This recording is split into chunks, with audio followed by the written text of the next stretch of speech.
Good morning, guys. Welcome to TMX Adventures. My name is Lisa Keegan, and I thought I'd pop on this morning and show you a bit of a day in the life of our kitchen.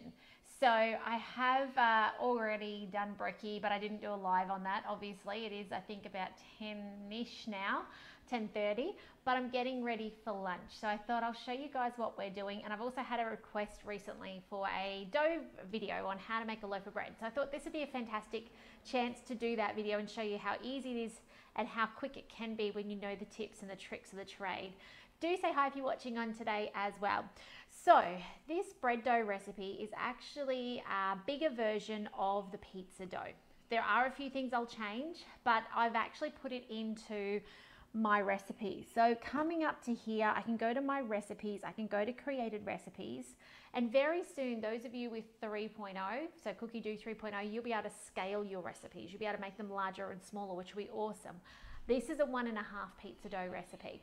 I think it's actually a little different as well now. I think the pizza dough is 400 grams. This is 750 grams of flour. But yeah, let me just show you. Let me stop talking about maths, not my strong point, and let me show you how it's done. So it's actually here under the dough I use. We've created a recipe here on 3.0 called Keegan Pizzas. And I can just open that up. Hello, good morning. Is it going to go? There we go. And we can go through that, because when we do have a pizza night occasionally as well, this is the dough recipe we use because it makes 4 beautiful, big, large family-sized pizzas for us. So feeding 6, that's important. So start cooking. You can see our usual screens come up there, and we'll just go next. So the first thing it says is add to the bowl 450 grams of water. So I can touch on that and it'll bring my scales up, and then I can put my water in. So 450 grams, got a cool little jug from the mix shop the other day. So in that goes. So very many years ago when I used to, when I first started as a consultant with the TM 31 days, we had to know all our recipes off by heart. So we had to know how to make the bread rolls, and it was 500 grams of flour, 300 grams of water, 2 teaspoons of yeast, 30 grams of oil, and then a teaspoon of salt. So this is actually the half on that one. I don't, as I said, it's nearly like a pizza double recipe, but it's not quite. 800 grams, if you completely double the pizza dough recipe, it's too much. So it's not quite that either. It's not that much. 3 teaspoons of yeast. Now, I don't need the scales for that. I am running a little low on my yeast. I think it'll be all of what I've got left. Just a reminder on your yeast, please keep your yeast in the fridge or freezer. It doesn't cope with humidity changes, okay? It'll die. If you try to take it to a friend's house, it won't cope. The ones that do okay for transportation is the ones that are little silver vacuum sealed sachets. They're 2 teaspoons in a sachet. They're perfectly fine. They are a bit more expensive because you're paying for packaging, but if you need to take it somewhere, or when we used to do demos face to face, then we would take those ones to your home, because you can't put this yeast in and then take it and expect it to be alive by the time you got there. Hey Annette, lovely to have you on today. So next up, we've got 750 grams of baker's flour. Now baker's is important when it comes to making bread, because it's actually got a higher protein content, which makes a fluffier loaf. If I made 2 loaves side by side, one with plain flour and one with baker's flour, the plain flour would be only about 1/2 to 3/4 height of the beautiful big loaf you'll get out of baker's flour. So there is a difference in quality. If you're making pizza, obviously not quite as important, because pizzas aren't going to be really huge and fluffy like a loaf of bread. So you can kind of get away with it for pizza and scrolls, where you can get away with doing plain flour instead. We don't buy plain flour these days, we buy baker's and just do it all in bulk. Big stuff. So, and normally if you get this on sale, you can get it for $10 for the 5 kilos, which isn't too bad. So what am I doing? 750 grams. Let's put that in. 672. It's a fair amount. You're kind of pushing the limits of your bowl. If you put more than this in, you will find it will not knead effectively. You'll end up with it not being kneaded through. Okay, next up, it's got some oil, 45 grams of oil, and then some salt. Now I am going to add one bonus ingredient to this that isn't in the recipe. Now when you're making pizza and the dough, you don't need this extra ingredient. However, if you're making a loaf of bread and you want it to last, there's a natural bread improver you can use, and I'm going to do that in a second. So there will be an extra ingredient added into this. Okay, 44, that'll do. Does say to put 1.5 teaspoons of salt into it. So 1.5, don't skimp on your salt. That is what actually cuts through the flavor of the flour. Those of you who have come to me in the past and said my bread does, when I make it myself, texture's amazing, taste isn't there. And I say, do you put all the salt in? And you go, oh no, just a pinch. That's why. Something has to cut through the flavor of the flour. Otherwise, all you're tasting is that flour, wheaty taste. Hey, Tanella, how are you today? What am I missing? Apple cider vinegar. So this is our secret ingredient that actually acts as a natural bread improver. All right, so I'm just going to tear that back and I'm going to put in 1 tablespoon. Now, I can hear some of you thinking, does that make it taste funny? It doesn't. When you cook apple cider vinegar, the taste, it pretty much loses its taste. So that's actually a tablespoon. 20 grams is approximately a tablespoon. Let's close that off. And now we'll go next and we're ready to knead. Now you'll notice on our guided recipes that we add up, at this stage we can't use the kneading function if you've written them completely from scratch. If you've taken a cookie dough recipe and you've edited that, then if it's got a kneaded function into it, it will actually hold that kneaded function for you. But I wrote this from scratch, so it doesn't have that in there. So it's just prompting me to go out and do that. So let me just go out of my recipe. I need a 2-minute knead time, which is the standard, right? We typically do 2 minutes for our kneading in our Thermomix. That hasn't changed. And just swing that up to knead. Now, while that is about to knead, let's try that again. Sticky lid this morning. You will need your thermomat. You'll need your spatula to cut with, or one of these little things from the mix shop. So this is to cut your dough with. You do not want to cut with a knife on a thermomat. You will put holes in it, and that is terrible, okay? Now, if you don't have yourself a silicone thermomat, you can host a demonstration and actually get them discounted or free if a friend is ready to buy. Now, you might see my table swinging around here. That's because I'm actually on like a bench. It's not a portable bench, but it's not a fixed bench in your home, okay? This is the one time we do say don't walk away from your Thermomix because it can get movement to it. Yours probably is not as excessive as this because I bet you yours is on your bench, but don't leave your Thermomix kneading. You need to hang around for 2 minutes. So let's, I didn't just lose my timer, I lost my camera too. Thank you for letting me know I lost my timer. All right, back up we go. Let's see, is the camera still working? It is. And so thank you for letting me know the timer has gone. Let's grab it up. So, I want to hold on to my table better.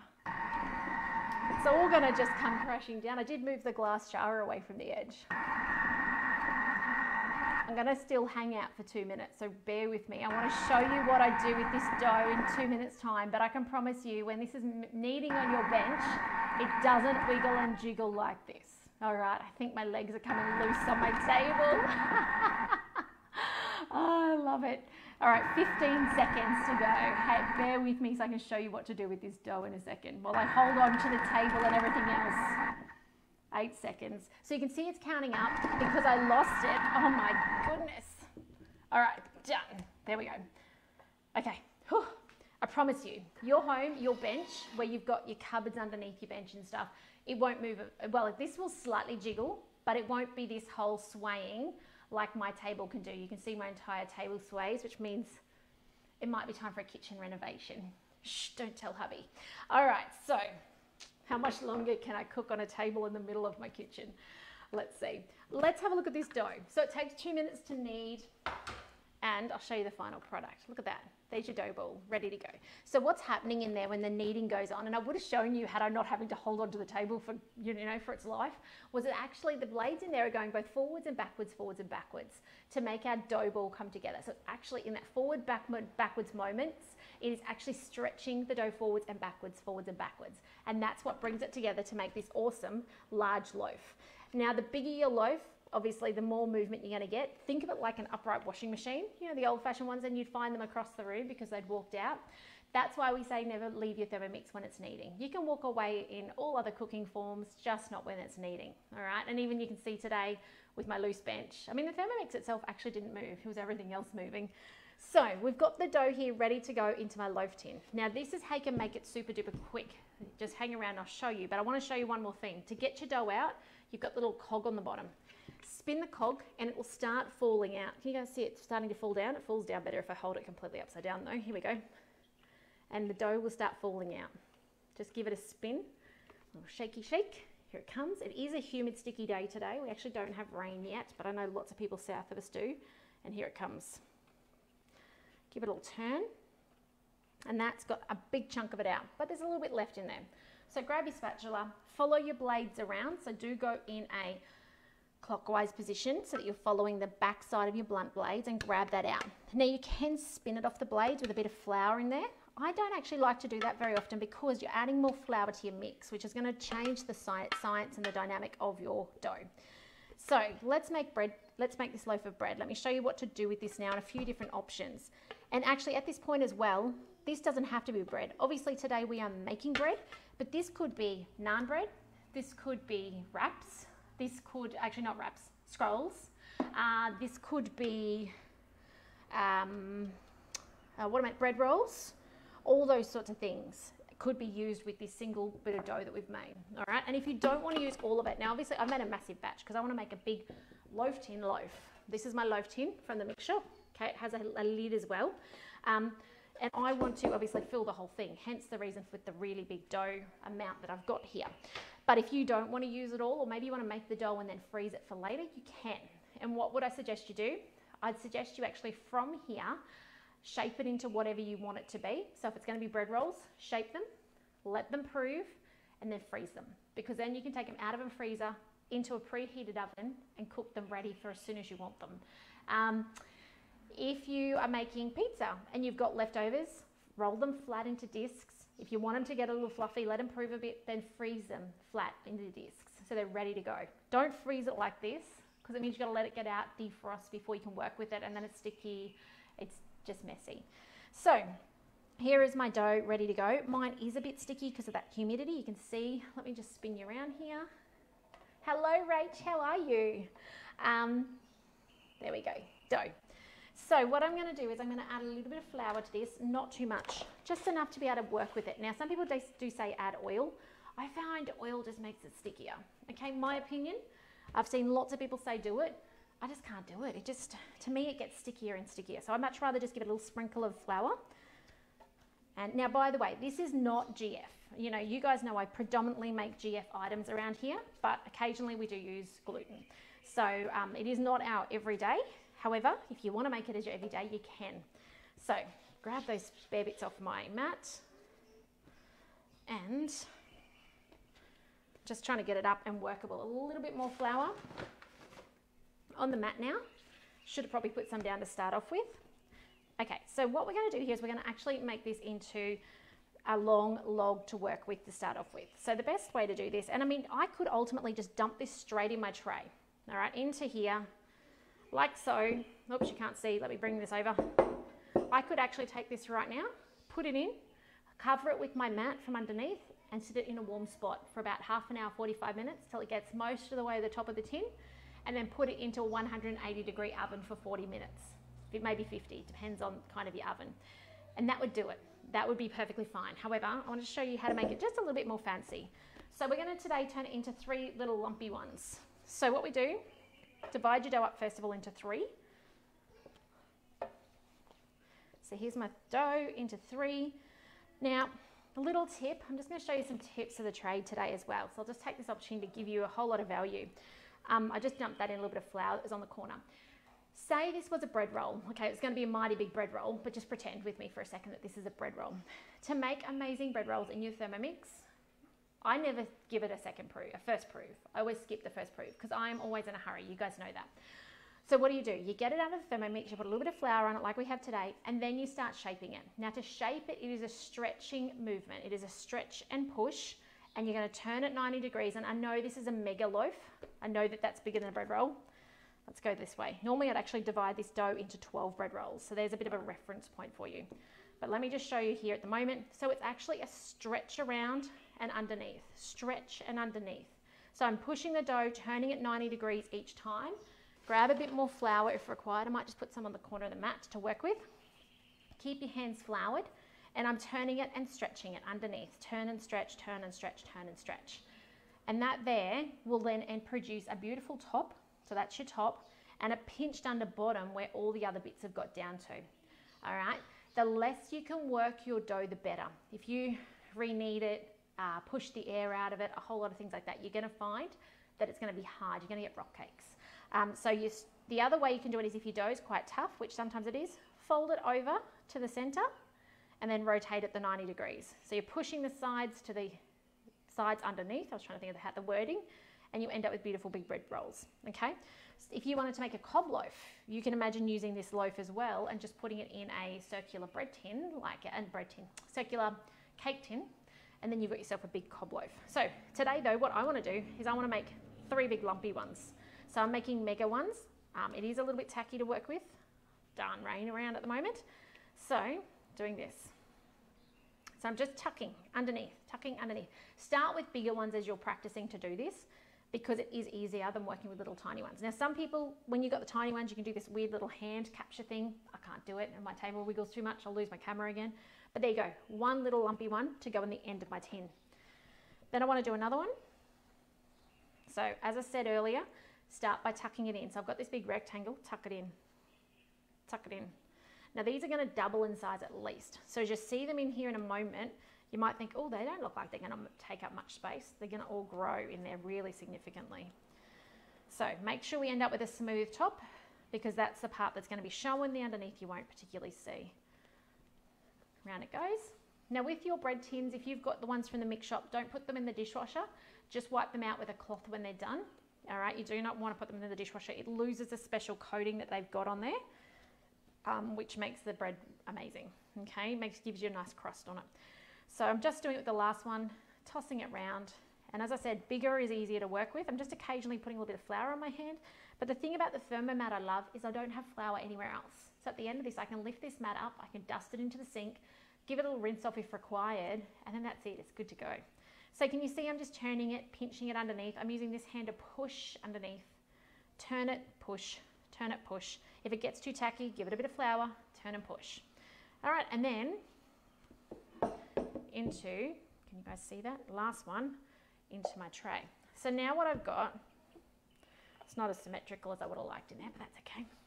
Just actually show you guys. What you've got in there is you've got 3 beautiful bread rolls. Okay, but what's going to happen is they're going to grow up and be big bread rolls with big lumps on top. So now to do, what do I need to do? I just need to cover this. So I will literally dust off this, and I'm going to put it in a warm spot. So that'll be out on my deck. There's a bit of sunshine out there today. However, excuse me while I go off camera and dust this into the sink, and I'll come back. But I'll talk to you while I'm over here.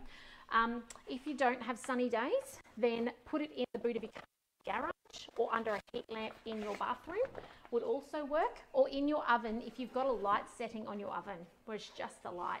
That used to work really well at my old house. So now all we want to do is cover it. So I've just dusted the flour off that. Cover this and put it somewhere nice and warm. If it is something as well where your house is super cold, I also wrap it in a towel, give it a bit of warmth. The yeast in there actually produces its own heat as it multiplies anyway, so it is going to produce a little bit of residue heat in there, which is why the towel is helpful, because it kind of helps insulate itself. So I will then wait until this is about just over 3/4 high, and then I will preheat the oven. I'll take the top off. Now this tin comes with a lid. I don't know where it is. I'm not going to use it, and then I'd lose my little lumps on top anyway, which I want to keep. So I'm not going to bother with that today. And then it's just going to cook until it sounds hollow. Now, one more tip before I go as far as bread making goes. When it is cooked and you take it out of the oven, don't leave it in the tin like I have before, because what happens is it sweats and you get a really soggy bottom and sides on it because of the sweat. So once it's done, give it a couple of minutes, probably 5 minutes on the bench, and then tip it straight out onto something it can cool on. So a rack, something like that. Or even if you took your oven rack out, like if you don't have a cooling rack, take your spare rack out of your oven and actually use that as a cooling rack. Not while it's hot though. Do it before you preheat your oven. But that's then just something to be mindful of. Once it's cooled down, you can wrap it in a towel. Do not cut it though until it is cold. As much as it is super tempting to eat beautiful warm bread, you will find your homemade bread is so soft that it'll just break as you cut it. All right, and yes, it tastes amazing, and everyone in our house argues over the end bits, the nice crust on the ends, but wait for it to cool as long as possible. Either that, or if you really are desperate, cut big wide bits. So rather than trying for sandwich size, go for big toast size bits. And then when you've done that, let me know. Send me a photo and go, oh my gosh, Lisa, I made the Thermomix bread and it was amazing. So let me know if you've made bread before. Let me know your questions. Now, if you're GF and you've been watching along and you're like, oh, Lisa, can't make it, it's, you know, because we can't use GF plain flour in this recipe, it won't work. But what can you do? My suggestion is the buckwheat bread. It is our go-to when I want something that's pretty close to white. And the other one that's my other favorite is the artisan gluten-free loaf, but you'll need to change your filters to the UK. All right, use the same bread tin. The mixture is a bit stickier. You want to use wet hands when it comes to working with gluten-free, but they're my suggestions on GF bread as well. All right, guys, take care. Have a fantastic afternoon, day, not quite afternoon yet. And I'll see you this afternoon for some more Thermomix cooking. I think we're doing a cauliflower couscous this afternoon, so I'm excited to show you how quick and easy it is to make that in the Thermomix. But take care, and let me know if I can support you with anything with your Thermomix or those around you who have a Thermomix or need to get a Thermomix. Take care, and I'll see you this afternoon. Bye, guys.